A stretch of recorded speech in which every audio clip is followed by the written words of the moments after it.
In December of 2018, I broke my collarbone in a game of family football. Shout out Uncle Tim. Way to play hard out there, man.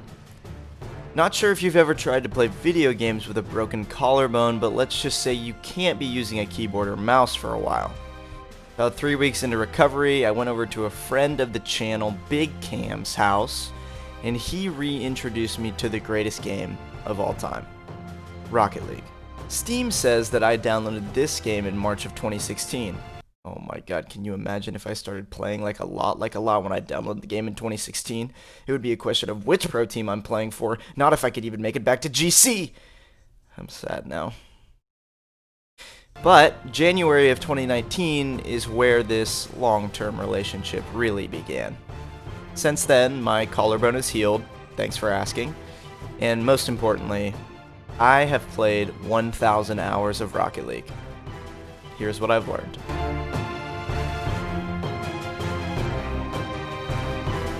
The first and primary thing I love about this game is how tangible progress is. The majority of skill in Rocket League comes from the ability to execute mechanics that require practice and training up of your muscle memory. If you aren't in the habit of doing this already, hop into Rocket League and go back and watch some of your old replays. Just look how far you've come. Right now we are watching 5 clips over the last year and a half that shows how far I've come.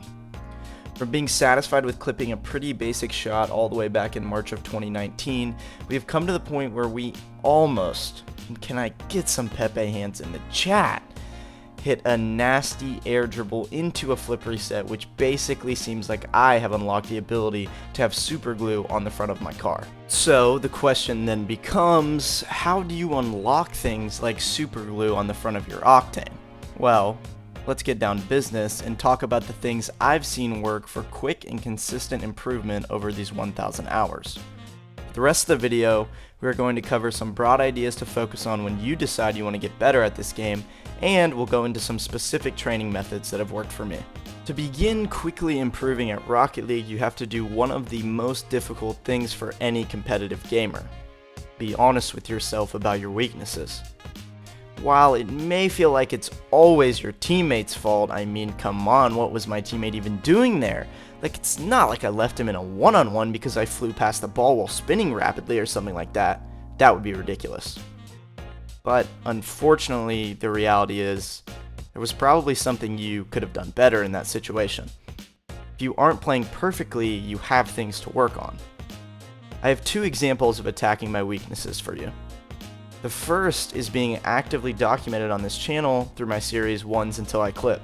When I climbed to GC and 3s at the end of last season, I saw that my consistency and mechanics were not up to par with the big boys. Not necessarily because I couldn't execute things that I wanted to, it was more that I didn't have the confidence to go for shots I knew I could hit, because what if I made a mistake? So I asked myself where I could gain confidence to go for the things I knew I'd practiced. The answer was ones. In ones, you have no one but yourself on the field. If you mess up that aerial, you give the opponent a free goal. So now I'm playing way more ones than I could ever imagine, and it's not really the most fun thing that I've ever done in Rocket League. But that's the thing about attacking your weaknesses. It shouldn't feel comfortable. If something you're working on feels uncomfortable, you should lean into that mechanic even more aggressively, because that is how you know you're training something that needs improvement. Before we talk about my second example of attacking a weakness in my play, I want to mention Steam Workshop maps. If you spend a lot of time in free play and custom training packs like I do, you know that the grind can become a bit mundane after a while. This is where I've found the beauty of Steam Workshop maps, and I know unfortunately not every Rocket League player has access to these, but I thought I would mention them because if you do have access to Steam Workshop maps, you should be using them. They can add some much needed fun to the most mundane mechanical training sessions. One of my favorite workshop maps is called Speed Jump Trials 1, and it was created by the legend himself, DMC. I'll put the link to that in the description. This is the map you're seeing right now. I've used this map to attack one of my most frustrating weaknesses, sideways aerial car control. Instead of claiming I was attacking this weakness by practicing things like air dribbles, flip resets, or double touches, I know that the most effective way to attack this weakness has been to just brutally train it, with no excuses or flashiness involved. Instead of trying to go for the world record time on this map, you can see that I've worked on completing the whole course while keeping my car in one of 4 positions: forward, backwards, to the right, and to the left. This is an important lesson for efficient training. Find a drill that isolates your weaknesses and attack them. You can see that I've worked hard enough on this mechanic to complete the course with ease forwards and backwards, but when I start trying to complete the course with my car sideways, things get a little tricky for me. Even completing this course once a day in one of these uncomfortable positions has drastically improved my aerial car control. And just a quick note on this specific skill: if you don't have access to Steam Workshop maps, another great way to isolate this skill is in Kevpert's aerial car control training pack, which I will put the code for in the description. Work on flying to the ball in one of these uncomfortable positions. It will make you better in the air. Next up on the list is free play. Free play is your safe space in Rocket League. It's a wide open pasture with infinite possibilities to be discovered. And there are 2 main things that I do in free play. The first is to just take the ball to the wall over and over again and work on flashy mechanics like ceiling shots and air dribbles. This is my favorite thing to practice in the game, and free play is a great place to practice these mechanics because you have to set up the shot for yourself. It isn't just handed to you on the wall like in most training packs. But there is a quick note on this. I've found one training pack I really like for practicing air dribbles, ceiling shots, etc.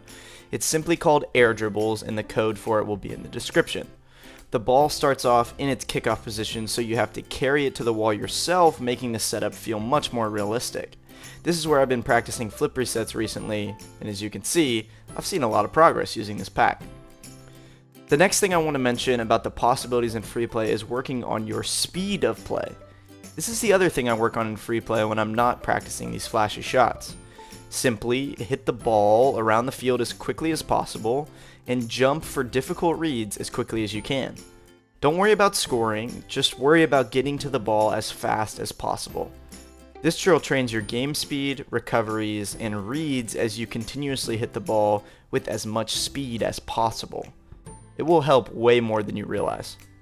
The final thing I've learned in my first 1,000 hours of Rocket League is custom training packs are your friend, if you use them correctly. It can be really easy to load up a custom training pack and knock out all of the shots or saves quickly, but custom training packs really become valuable when you add creativity into the shots that are given to you. Because the shots come at you the same way every time, if you react to the ball the same way each time, you're just training a very specific shot that you might see at best once every 50 games. Sure, you will nail that shot when it comes up in game, but is it worth spending an hour on a custom training pack to score 1 goal in 1 out of every 50 games? Probably not. So, try switching it up. An example of this could be to make the same shot in 5 different ways before you go to the next one. Another example is, in this clip, you can see that instead of going for a basic dribble or air dribble with this shot, I decided to turn this into an opportunity to train my flip resets. I decided I would work on this one shot until I could pop the ball into the air, get a flip reset, and score it. And eventually, I kind of hit it. This is the kind of mindset you want to have with custom training packs. It will be way more beneficial to you to get creative with the shots than to just put them in the net every single time. So, we are 1,000 hours deep. I hope you enjoyed hearing about some of the things I have learned along the way. Here's to many thousands more. I've been Pufl. Thanks for watching.